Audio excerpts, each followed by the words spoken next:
Hi, I'm Lily, and I'm about to tell you a story about all the challenges life threw at me. My parents weren't caring or loving. They constantly fought and took their anger out on me. They also often threw parties, so there was always all sorts of people in our house. The noise from the parties kept me awake all night, and I often went to bed with headphones in. In elementary school, I did aerial gymnastics, and I dreamed of becoming a circus performer. One day, my parents woke me up in the middle of the night and demanded I entertain the guests. I need to get up early for school tomorrow. Don't you dare argue with me, you ungrateful girl. As you can see, life wasn't easy. Mom and Dad spent all their money on drinks. They didn't buy me any toys, and there was often nothing to eat at home. Sometimes they would get so mad at each other it would scare me, and I would hide from them in a treehouse or go to my best friend Kenny. We met in kindergarten. I'd been crying because I was the only child whose parents hadn't come to see our play. Then, Kenny came up to me and gave me his plush kitten to cheer me up. His name is Meow. He's magical. If you hug him tight, Meow will take away your sadness. Ever since that day, Kenny and I were as inseparable as two Oreo wafers. My friend was a ray of light in my life, and I liked coming over to his place. After all, Kenny had a perfect family. His dad was a cop and often drove us around in his police car, and his mom treated me to awesome pies. Sometimes I wished I was their daughter. At home, I felt unwanted. When I was 15, my aerial gymnastics coach suggested I take part in a competition in another state. I was over the moon and asked my parents for money for the road, but they just laughed in my face. Get it through your head. You're a loser and you won't achieve anything in life. We're not going to spend money on your stupid dreams. What a terrible thing to say. I wanted to prove them wrong. I stole the keys to Dad's car to go to the competition. Unfortunately, my plan failed miserably because I didn't know how to drive and hit the first hydrant I came across. Dad loved his pickup truck more than he loved me. He didn't even ask if I was all right and just went ballistic when he saw the state of his precious car. His eyes turned red like a werewolf's, and he shouted that he would lock me in the basement for a month. I got really scared and couldn't think of anything better to do than run away from home. Kenny urged me not to do it, but I didn't listen to him. After all, he had a happy family and had no idea what it was like to live with monsters. I threw my clothes into my backpack, grabbed my toy kitten, and went to my Aunt Julia. She wasn't happy when she saw me on her doorstep, but let me stay. Although she wouldn't even give me a room in her huge house. You can sleep in the hallway, Leslie. I'm Lily. Who cares? I helped my aunt cook and clean around the house to thank her for letting me stay, but that wasn't enough for her. Aunt Julia was impossible to please. She wrote down everything I ate in a notebook. I'll bill your stupid parents when they finally come for you. Oh, I wish they would come to their senses and take me home, but they never even called me, like they didn't care where I was. My aunt didn't hide how much my presence irritated her. Lily, I'm about to have some guests over. Sit on the porch for a couple of hours and don't bother us. Anyway, I got tired of being a burden, took my backpack and left. I wandered the streets like a stray kitten that nobody wanted. Of course, I could call Kenny, but that was too humiliating.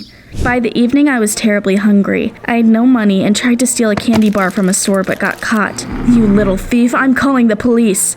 I dropped the candy bar and ran away into an alley. Once there, I hid in a cardboard box. It soon got dark and started to rain. I was cold and scared as I hugged Meow into my chest and tried to fall asleep. But then a policeman found me.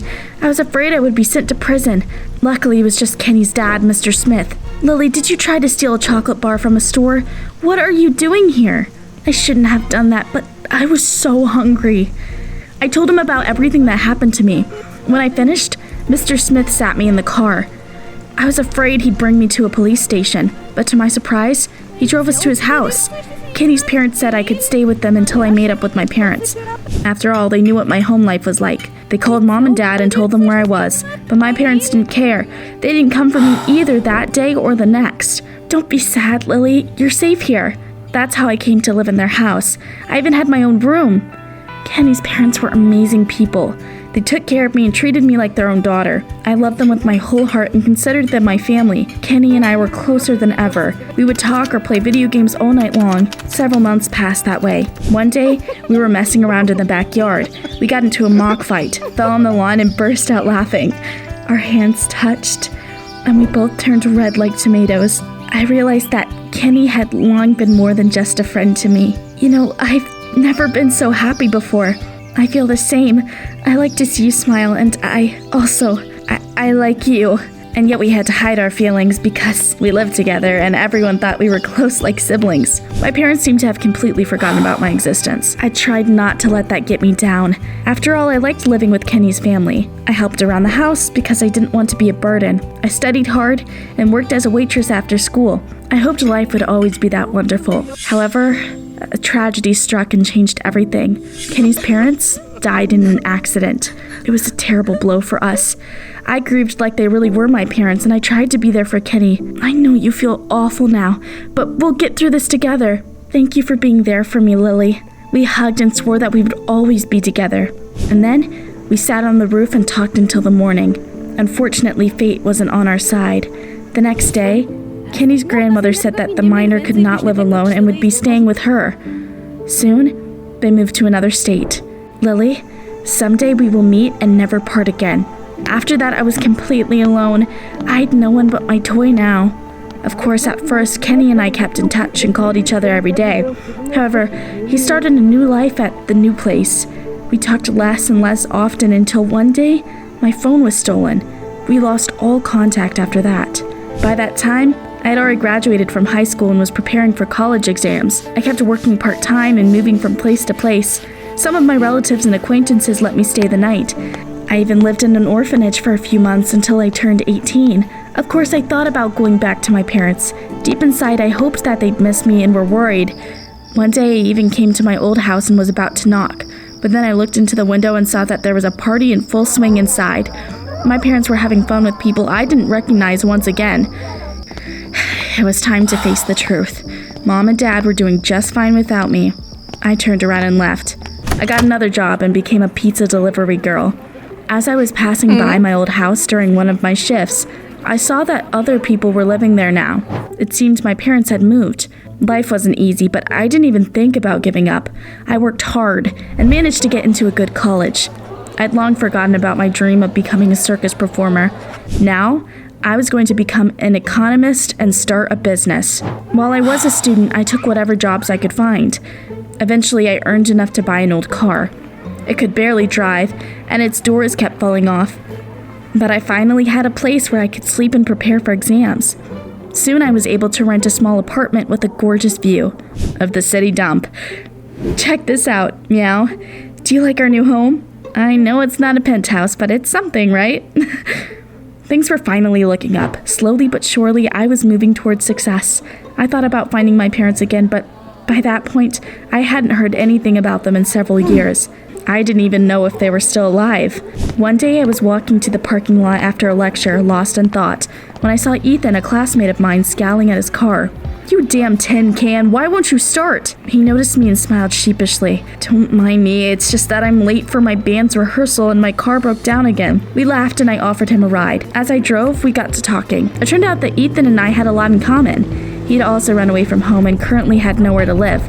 I knew what it was like to be homeless, so I decided to help him out. "You can spend the night in my apartment if you aren't afraid of cockroaches."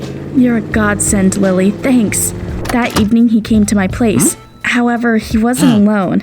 Wait, this isn't what we'd agreed on. Come on, these guys are from my rock band. We have pizza and chips, it will be fun. Maybe I was overreacting. I could use some fun. That's how I made new friends. We threw parties and had fun until the morning every day. My academic performance started to suffer, and I was even threatened with expulsion. Not only that, but I was also fired for ditching work. Even that didn't make me slow down. Soon, my new friends lost all shame. They lived with me but didn't pay any bills or buy food. One day, I looked at the mess after one of our parties and realized with horror that I was turning into my parents. That made me come to my senses. I decided it was time to get my act together. The first thing I did was throw my friends out. They were only hanging out with me to have a place to stay at. "Get out, you freeloaders, I need to study." "Ugh, you're such a bore, let's go, guys." I focused on my studies, trying to make up for lost time. Then I started to look for a new job because rent was coming up. I came across a poster about a circus looking for acrobats. I immediately called them. After all, I still remembered a couple of my moves from my aerial gymnastics classes. The pay was good, but they wanted me to perform without a safety net or any help. It was extremely dangerous. However, after everything I had been through, I wasn't afraid of anything anymore. I felt like a cat with 9 lives. Besides, I always had Meow with me and believed it would keep me safe. But one day, luck turned its back on me again. I spent all night studying for the exams and hardly slept. When I was doing a stunt with a ring of fire during the next show, I wasn't careful enough and fell. I came to in a hospital. Everything hurt, but what pained me the most was my thoughts. Why couldn't things just go right for once? I hugged my toy to my chest and burst into tears. Then a young doctor walked into the ward and I couldn't believe my eyes. "Kenny, is it really you?" He recognized me too. He ran up to me and hugged me tight. "Lily, my Lily, I've been looking for you for years." It turned out that he had graduated from medical college and moved back to the city to do an internship at the hospital. After so many difficult years, we finally met again. At that moment, I knew everything was going to be all right. And I was right. Kenny and I soon became an item. We got married as soon as I graduated from college. Let's fast forward a couple years. See, the mansion and gorgeous car? They were ours. I became a successful businesswoman and set up a company. And my husband was now a talented young surgeon. Soon we opened a family medical center and I was even interviewed by the Forbes magazine. My life was like a wonderful dream. But of course, that couldn't last forever. Kenny and I really wanted to have a baby, but it turned out that I couldn't have children. When I found out about it, I cried for days on end. Kenny tried to comfort me, but even that didn't help. "Don't worry, honey, we'll figure something out." All of a sudden, Aunt Julia called me and asked me to lend her some money. "I'm sure you remember how kind I was to you when I let you live with me. It's time to return the favor." My aunt had never once asked how I was doing over the years and only called now that she found out I was rich and successful. But I didn't get mad at her and agreed to help her.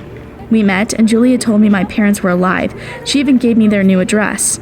I spent a long time thinking whether I should visit them or not. In the end, I decided that it was time to make up with them. I wanted them to know they were wrong. I wasn't a loser and I accomplished a lot. I arrived at their new address and was lost for words. They lived in a terrible old house that was practically falling apart. Mom and Dad were watching the TV. When they saw me, they weren't happy at all.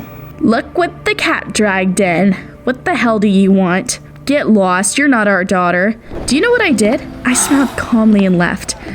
I finally realized that I shouldn't look back. My parents were terrible people, and it was time to leave them in the past. But then I saw a sad girl about 5 years old sitting on the porch. "What's your name, honey?" "Miley." It turned out that she was my sister. I didn't know about her because I hadn't talked to my parents in years. I recognized my young self in her.